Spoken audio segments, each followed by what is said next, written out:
హైదరాబాద్ మగువల మనసు దోచే అతిపెద్ద లేడీస్ ఫ్యాషన్ ప్రపంచం Bhama Emporio Jubilee Hills check post. నమస్తే, వెల్కమ్ టు సుమన్ టీవీ. ఈరోజు మనతో పాటు ఉన్నారు Suman TV chief editor Keshav గారు. మాట్లాడదాం. నమస్తే సార్. నమస్తే సార్, ఎప్పుడైతే కూటమి ప్రభుత్వం ఏర్పడిందో అమరావతి పనులు చాలా స్పీడ్గా జరుగుతున్నాయి. అన్ని ప్రాజెక్టులు కూడా పనులు ప్రారంభం అయిపోతూ ఉన్నాయి. శ్రీకారం చుట్టేశారు ఆల్రెడీ. ఇప్పుడు ఒక ఎయిర్పోర్ట్ కూడా వస్తుంది అమరావతికి అనే వార్త కూడా వినిపిస్తూ ఉంది సార్ అఫీషియల్ గా.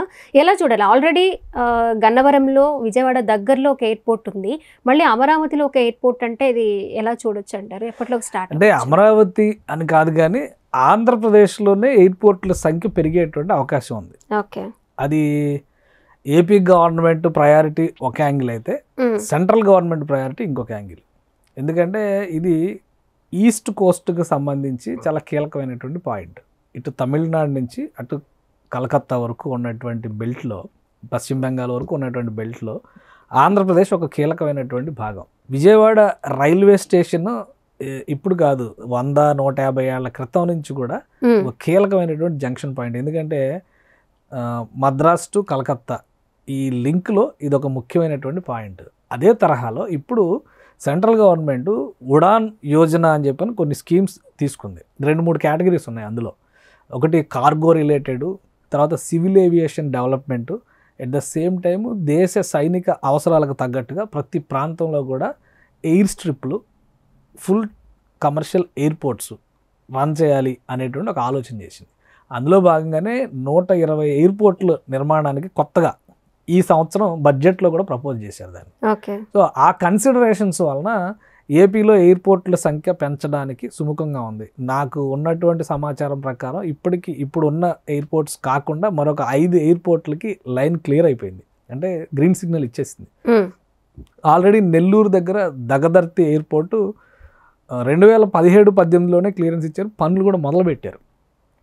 లాస్ట్ 4-5 ఏళ్లలో మళ్ళీ కొంత డౌన్ అయింది. అదే అలా ఆగింది. ఇప్పుడు 5 ఎయిర్పోర్ట్లకు సంబంధించి కూడా ఒక స్పష్టత ఇచ్చేశారు. మీరు అబ్జర్వ్ చేస్తే కర్నూలు ఎయిర్పోర్టు, కడప ఎయిర్పోర్ట్ ఇవి కూడా 2014 తర్వాత డెవలప్ అయినటువంటి ఎయిర్పోర్ట్సే. అంతకుముందర పుట్టపర్తి అంటే ఆయన సాయిబాబా గారు ఉండేవాళ్ళు కాబట్టి ప్రత్యేకంగా ఆయన ప్రైవేట్లో డెవలప్ చేయించుకున్నటువంటి ప్రైవేట్ ఎయిర్పోర్ట్ అది. తిరుపతి పిలిగ్రిమ్ సెంటర్ కాబట్టి ఖచ్చితంగా అక్కడ ఒక ఎయిర్పోర్ట్ ఉండాలి. రాయలసీమలో అవి 2 ఉండేవి, 2 యాడ్ అయినాయి. ఓకే, ఇప్పుడు భోగాపురం ఎయిర్పోర్టు, విశాఖపట్నం ఎయిర్పోర్ట్ని పెద్దగా విస్తరించాలంటే అది విజయనగరం విశాఖ సరిహద్దులో, విజయనగరంలో పరిధిలోకి వచ్చేటువంటి భోగాపురం దగ్గర ల్యాండ్ చేశారు.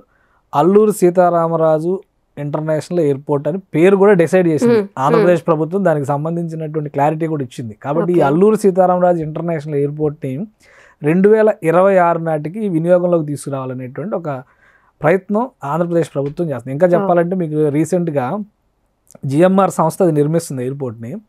వాళ్ళు అదనంగా మరొక 500 ఎకరాల భూమి కావాలి. ఇప్పుడు ఆల్రెడీ 2203 ఎకరాల విస్తీర్ణంలో అక్కడ పెద్ద ఇంటర్నేషనల్ ఎయిర్పోర్ట్ని వాళ్ళు నిర్మిస్తున్నారు.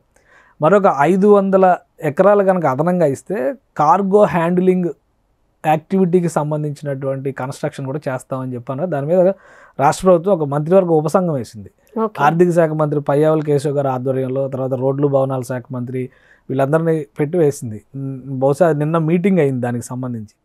సో ఈ అదనపు 500 ఎకరాల భూమిని కూడా ఇవ్వడానికి ఆంధ్రప్రదేశ్ ప్రభుత్వం సుముఖంగా ఉన్నామని చెప్పి అనౌన్స్ చేసింది. అది 2026కి వస్తుంది. మీరు ఇంకో విషయం గమనిస్తే విశాఖపట్నంలో ప్రజెంట్ ఉన్నటువంటి ఎయిర్పోర్ట్కి భోగాపురం ఎయిర్పోర్ట్కి డిస్టెన్స్ చూస్తే దూరం ఎక్కువే ఉంది. అలానే విశాఖ కోర్ సిటీకి భోగాపురంకి చూస్తే దాదాపు 60 కిలోమీటర్ల దూరం వస్తుంది. అంటే విశాఖపట్నం ఎయిర్పోర్ట్ కూడా రాబోయే రోజుల్లో డొమెస్టిక్ ఎయిర్లైన్స్కి, ఎయిర్ సర్వీసెస్కి వినియోగంలో ఉండే అవకాశం ఉంది.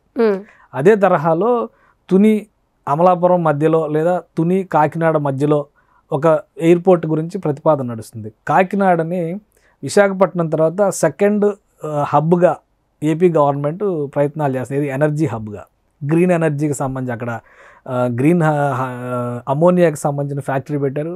నిన్నగాక మొన్నే కొన్ని ఒప్పందాలు అయినాయి. LNG, liquefied natural gas plant పెట్టబోతున్నారు. సో వీటన్నిటికి సంబంధించి అక్కడ అవసరం ఉంటుంది. తాడేపల్లిగూడెంలో ఎయిర్పోర్ట్ అంటున్నారు.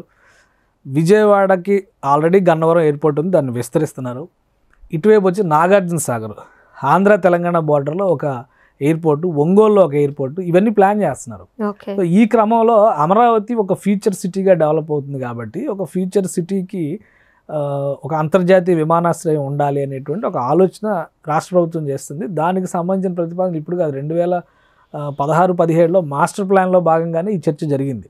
మంగళగిరి ప్రాంతంలో ఒక ఎయిర్పోర్ట్, ఇంటర్నేషనల్ ఎయిర్పోర్ట్ పెట్టాలి అని, మంగళగిరి కంటే కూడా ఇంకొంచెం డిస్టెన్స్లో పెడితే బెటర్ అని. మనకి ఒక 3-4 డేస్ బ్యాక్ వచ్చిన ఒక ఇన్ఫర్మేషన్ ప్రకారం మైలవరంలో 2000 ఎకరాల ఫారెస్ట్ ల్యాండ్ ఉంది, మరొక 500 ఎకరాలు సేకరణ చేస్తే కనుక అక్కడ ఎయిర్పోర్ట్ పెట్టొచ్చు అనేది. మైలవరం అంటే కొంత డిస్టెంట్ అవుతుంది కాబట్టి అమరావతి కోర్ క్యాపిటల్ ఏరియాకి దగ్గరగా ఉండే విధంగా లొకేషన్ డిసైడ్ చేయాలని చెప్పని ఇటు పల్నాడు ఏరియా వైపు కొన్ని ప్రాంతాలని వీటన్నిటిని కూడా రాష్ట్ర ప్రభుత్వం పరిశీలన చేస్తుంది, అధ్యయనం చేస్తుంది. కాబట్టి ఒక ఎయిర్పోర్ట్ అవసరం, భవిష్యత్ అవసరం. అది ఆ అవసరాలకి తగ్గట్టుగానే ప్రణాళికలు చేసేటువంటి ప్రయత్నం జరుగుతుంది. మంత్రివర్గ ఉపసంఘం మీటింగ్లో ఇది కూడా చర్చకు వచ్చినట్టుగా సమాచారం ఉంది. అన్నిటికంటే ముందు టాప్ ప్రయారిటీ కింద అల్లూరు సీతారామరాజు ఇంటర్నేషనల్ ఎయిర్పోర్ట్కి సంబంధించి అదనంగా 500 ఎకరాలు భూమి ఇవ్వడం అనేది సముచితం. రాబోయేటువంటి రోజుల్లో ఎకనామిక్ యాక్టివిటీస్కి, పైగా ఆ పరిసర ప్రాంతాల్లో ఫార్మా హబ్ డెవలప్ చేసేటువంటి ప్రయత్నాలు రాష్ట్ర ప్రభుత్వం చేస్తుంది. కాబట్టి అక్కడ వినియోగంలోకి రావడానికి ఎక్కువగా అవకాశం ఉంటుంది. కాబట్టి ఆ ఎయిర్పోర్ట్కి మరొక 500 ఎకరాలు ఇవ్వాలనే దాని మీద మాత్రం క్లారిటీ ఇచ్చింది మంత్రివర్గ ఉపసంఘం. కాబట్టి రాష్ట్రం క్యాబినెట్ ఇదంతా కూడా ప్రొసీజర్ ఉంటుంది. క్యాబినెట్ అప్రూవల్ ఇవన్నీ అయిన తర్వాతే వాళ్ళకి ఎండార్స్మెంట్ జరుగుతుంది. అందులో భాగంగానే అమరావతి రాజధానికి సంబంధించి చాలా వ్యవహారాలు, ఇప్పుడు ఔటర్ రింగ్ రోడ్డు, మెట్రో రైలు ఎందుకు విజయవాడకు అన్నారు, మరి విజయవాడకు మెట్రో రైలు రేపు సెంట్రల్ గవర్నమెంట్ కట్టడానికి వస్తుంది కదా, విశాఖపట్నానికి మెట్రో రైలు వేస్తున్నారు కదా, విశాఖపట్నం సిటీ నుంచి భోగాపురం ఎయిర్పోర్ట్ దాకా ప్లానింగ్ ఉంది. సో ఇవన్నీ వస్తున్నాయి కాబట్టి ఒక విధంగా చెప్పాలంటే సివిల్ ఏవియేషన్ని, పౌర విమానయానాన్ని పెద్ద ఎత్తున ప్రోత్సహించడం ఒక ఆస్పెక్టు, కార్గో హ్యాండ్లింగ్స్ని పెంచడం మరొక ఆస్పెక్టు. సో ఈ రెండింటి దృష్ట్యా సౌత్ ఈస్ట్, ప్రధానంగా సౌత్ ఈస్ట్ లింక్లో ఆంధ్రప్రదేశ్ ఒక కీలకమైనటువంటి భాగస్వామి కాబోతుంది. అందులో భాగంగానే ఈ ప్రయత్నాలు జరుగుతున్నాయి. ఓకే సార్, ఏపీకి సంఖ్య పెరుగుతుంది, ఎయిర్పోర్ట్ల సంఖ్య అనుకున్నాం కదా, ఎన్ని పెరిగే అవకాశం ఉండొచ్చు సార్? మొత్తం 7 ఎయిర్పోర్ట్లు ప్రతిపాదనలో ఉన్నాయి. అంటే అమరావతి ఇంటర్నేషనల్ ఎయిర్పోర్ట్ కూడా మనం కలిపి చూస్తే 8 ఎయిర్పోర్ట్లు అవుతాయి. అవి కాకుండా ఇప్పుడు దగదర్తి ఎయిర్పోర్ట్ ఆల్రెడీ పనులు జరుగుతున్నాయి, దాన్ని స్పీడప్ చేయాలని చెప్పారు. అలానే తుని కాకినాడ మధ్యలో ఒక ఎయిర్పోర్ట్కి ప్రతిపాదన ఉంది. శ్రీకాకుళంలో ఒక ఎయిర్పోర్ట్, మూలపేట దగ్గర ఒక ప్రతిపాదన జరుగుతుంది. అది కాకుండా తాడేపల్లిగూడెంలో ఒక ఎయిర్పోర్ట్ అనేది ఉంది. నాగార్జున సాగర్లో ఒక ఎయిర్పోర్ట్ అనేది ఉంది. ఈ ఒంగోలు ఇక్కడ చూస్తే అంతర్జాతీయ విమానాశ్రయంగా ఉంది కాబట్టి అమరావతిది ఒక ప్రతిపాదన ఉంది. శ్రీ సిటీలో ఒక స్పెషల్ ఎయిర్ స్ట్రిప్ డెవలప్ చేయాలనేటువంటి ప్రయత్నాలు కూడా ఉన్నాయి. ఎందుకంటే శ్రీ సిటీలో అడ్వాంటేజ్ అంటే అక్కడ దాదాపు 32 MNCలు పనిచేస్తున్నాయి ఆల్రెడీ. సో అక్కడి నుంచి లోకల్ ట్రావెల్కి ఈజీ అవుతుంది అనేటువంటి ఆలోచనతో అది చేస్తున్న కుప్పంలో ఒక ఎయిర్పోర్ట్ ప్రతిపాదన ఉంది. ఎందుకంటే 3 రాష్ట్రాలకు సంబంధించి ఆంధ్రప్రదేశ్, కర్ణాటక, తమిళనాడు మూడింటికి సరిహద్దు ప్రాంతం అవుతుంది కాబట్టి అక్కడ ఒక ప్రాంతాన్ని ఆల్రెడీ భూములను కూడా గుర్తించారు, అక్కడ ఒక ఎయిర్పోర్ట్ అని ఉంది. కాబట్టి మొత్తం మీద ఇన్ని ఎయిర్పోర్ట్లు అవసరమా అనేటువంటి చర్చకి ఒక ఆన్సర్ ఏంటంటే ఫ్యూచర్లో అవసరాలు పెరుగుతాయి, దానికి తగ్గట్టుగానే ప్రయత్నాలు వనరులు మనం పెంచుకోవాల్సినటువంటి అవసరం ఉంటుంది. ఢిల్లీలో 3వ ఎయిర్పోర్ట్ కట్టడానికి ప్రతిపాదనలు రెడీ అయినాయి. నోయిడాలో 3వ ఎయిర్పోర్ట్ కట్టబోతున్నారు. ముంబైలో, నవీ ముంబైలో 3వ ఎయిర్పోర్ట్ కట్టబోతున్నారు. దానికి ఆల్రెడీ ల్యాండ్ ఎలకేషన్ అయింది, ఆల్రెడీ దానికి సంబంధించినటువంటి ప్రొసీజర్ కూడా స్టార్ట్ అయిపోయింది. సో అలానే ఇప్పుడు ఆల్రెడీ బెంగళూరులో 2వ ఎయిర్పోర్ట్ కట్టారు, హైదరాబాద్లో 2వ ఎయిర్పోర్ట్ ఆపరేషన్లో ఉంది. ఇంకా చెప్పాలంటే హైదరాబాద్లో 4 ఎయిర్పోర్ట్లు ఉన్నాయి. ఒక బేగంపేట ఎయిర్పోర్ట్, ఒక శంషాబాద్ ఎయిర్పోర్టే మనం చూస్తాం. హకీంపేటలో ఒక ఎయిర్పోర్ట్ ఉంది, ఆ పరిసర ప్రాంతాల్లో ఇంకొకటి మిలిటరీ ఎయిర్పోర్ట్ కూడా ఉంది. కాబట్టి అవి ఏంటంటే అవి సివిల్ అవసరాల కోసం ఉపయోగించాం, కానీ సివిల్ అవసరాల కోసం 2 ఎయిర్పోర్ట్లు ఇక్కడ ఉపయోగిస్తున్నాం మనం. అదే తరహాలో రేపు వైజాగ్లో 2 ఎయిర్పోర్ట్లు అవుతాయి. అంటే విశాఖ పరిసర ప్రాంతాలు చూస్తే అటు భోగాపురంలో ఉండేటువంటి ఎయిర్పోర్ట్ కావచ్చు, ఇప్పుడు విశాఖలో ఉన్నటువంటి ఎయిర్పోర్ట్ కావచ్చు. కాబట్టి ఈ వనరులను పెంచేటువంటి ప్రయత్నాల్లో భాగంగానే ఇవన్నీ కూడా ఇప్పుడు నేషనల్ హైవేస్, గోల్డెన్ క్వాడ్రిలేటరల్, ఈ స్వర్ణ చతుర్భుజ అని చెప్పని దేశం అంతా రోడ్లు వేస్తున్నప్పుడు కూడా అంతంత పెద్ద రోడ్లు అవసరమా అన్నారు. హైదరాబాద్లో outer ring road Chandrababu Naidu plan వేసినప్పుడు అందరూ తిట్టారు. రాజశేఖర రెడ్డి గవర్నమెంట్ వచ్చినాక అదే ప్లాన్ కంటిన్యూ చేసింది. ఈరోజు ఔటర్ రింగ్ రోడ్ కాకుండా రీజనల్ రింగ్ రోడ్ అని చెప్పి ఇంకో రింగ్ రోడ్ ప్రతిపాదన. అంటే భవిష్యత్తు అవసరాలు ఎలా ఉంటాయనేది చెప్పలేము.